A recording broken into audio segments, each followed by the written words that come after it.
Well, I'm joined here in the studio now by Alison Sargent. Hi there, Alison. Hi, Tom. Let's start by looking at the papers in Turkey, because, of course, everyone there very much in election mode.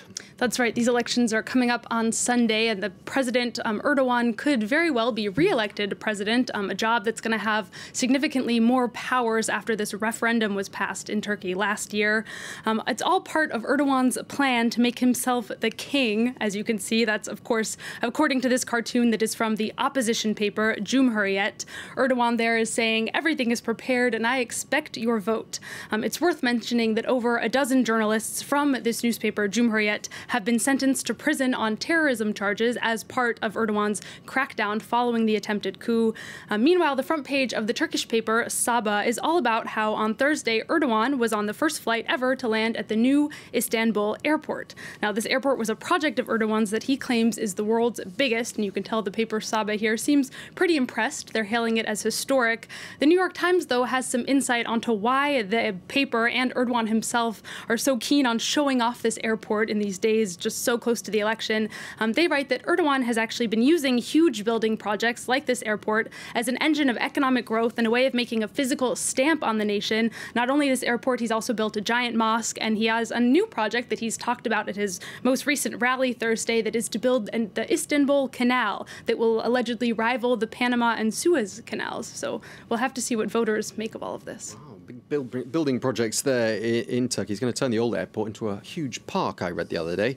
Now moving to the United States, because, of course, the First Lady, Melania Trump, has been visiting one of these migrant shelters, trying to defuse some tensions amidst the world's outcry there regarding the detention of children. And it's what she wore rather than what she said that seems to have captured everyone's imagination. It sure has. This coat she wore that said, "I really don't care, do you?" A lot of people, it turns out, do care. I want to start with a cartoon that gets at a few of the main reactions. This is by the cartoonist Pia Guerra. You can see she's changed the message on the back of Melania's jacket to read, "Be worst," which is a play on the slogan that is Melania's own slogan, "Be best." It expresses a lot of the indignation that people have been feeling over this. Words like insensitive, heartless, unthinking, all circulating online. You'll also notice that that jacket is covering up the face of that child, one of the thousands still living in these detention centers as uncertainty sort of reigns over when and how they will be reunited with their parents. But it kind of gets at the idea that this jacket was really a ploy to distract the left. As you said, Tom, this is what we've all been talking about. It was really to distract the press from the real issue that is these immigrant kids. And then, of course, to criticize the press for letting themselves get so worked up and talking only about this coat. Yeah, which is what the US President Donald Trump himself is claiming. This is all part of a master plan, and that "I don't really care" message was aimed at the press to begin with. Right, that's what the president said, which actually sort of contradicted the First Lady's communication director, who insisted that there was no hidden message in this outfit choice. Vanessa Friedman, though, the New York Times fashion editor, sort of agrees that there was no hidden message. She says this message was loud and clear, and she finds it impossible to believe that Melania Trump just sort of threw on this Zara jacket without thinking. It's much cheaper than the clothes that she usually wears, Vanessa Friedman points out. She says the First Lady really knows her clothes are being analyzed. We all remember the stir that she caused when she wore heels to get on the airplane to go visit flood victims in Texas. And the question, Vanessa Friedman then says, really is not, is this a message, but who is this message for? And she points out that Melania had taken off the coat by the time she visited the detention center and only put it on again when she was on her way home. So that could be reason to think that this message actually wasn't for those immigrant families, but maybe for someone else, maybe even for her husband. But Vanessa Friedman is ultimately inconclusive. Meanwhile, I just wanted to show you quickly, Tom, that Time magazine has a cover this week with a very clear message and a very clear target. They take that powerful photo of a Honduran girl that we've been seeing circulating all week and put her face to face with the president. That photo is by the photographer John Moore. Reuters has actually reported that the girl did not end up getting separated from her mother. She's being held in a detention center with her mother in Texas. Okay, but a powerful picture nevertheless. Now here in France, the French president, not for the first time in recent days, is under fire for his spending habits. This time it's regarding a new swimming pool. That's right, and it has been picked up by the British press. They love talking about Emmanuel Macron and his lavish spending habits.